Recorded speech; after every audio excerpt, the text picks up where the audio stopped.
On at the FAA and under our leadership, Secretary Pete Buttigieg joining us now with a bit more insight. Pilot and president of the U.S. Freedom Flyers, Josh Yoder. Josh, great to have you in with us today. Yeah, thanks for having me on. So the FAA halts all U.S. flights for the first time since 9/11. For hours, we hear from our leaders they don't know. They were ruling out a cyber attack. It's been ruled out now. But today, we learn it appears to be a corrupted file, as we just heard Logan say, both primary and backup systems given that bad file. Josh, the FAA is going to investigate itself.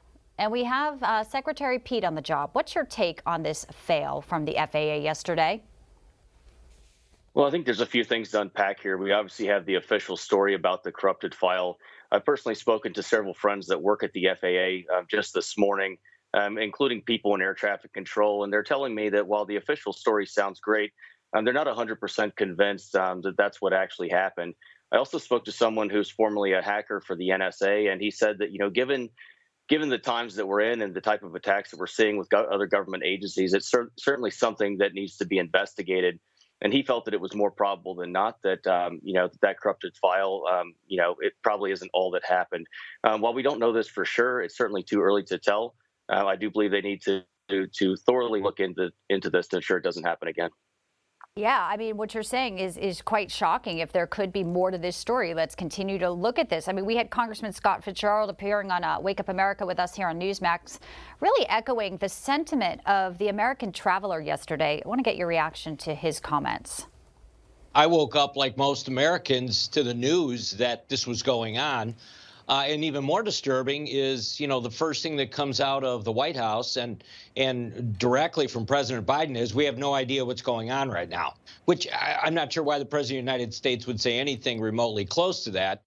It's bad messaging, but perhaps this is part of the issue with this administration, Josh. You may know in late 2021, the FAA changed the wording in the acronym NOTAM, which was the system that went down yesterday, the Notice to Airmen, they wanted to change it to Notice to Air Missions. It wasn't airmen, to be inclusive. I mean, is this really the priority here when they're talking about diversity and you're talking about, issues of safety and possible, cyber attack issues?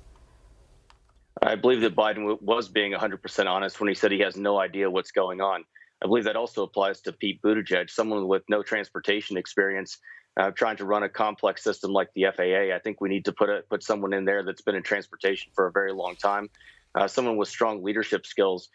Going back to Biden and the person that he's appointed to be the new director of the FAA, this is a gentleman that currently runs the Denver airport that had felony warrants served on him in regards to a corruption case when he was with the Los Angeles Transport Authority.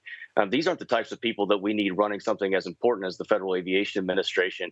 And something that was echoed to what he said and what you just said about the wokeism that's happening in these federal agencies. Several employees at the FAA told me this morning, and they actually sent me documents showing that the priorities for the FAA in 2023 are uncovering unconscious bias and other issues that are far lesser than actually running a safe and effective aerospace system. It is really troubling. If you are in the skies, you got to fly with your family, you got to fly for business. Josh Yoder, appreciate your time today and really interesting insight on this FAA debacle from yesterday. Keep us updated on what you're hearing, please, sir. Thank you. Thank you.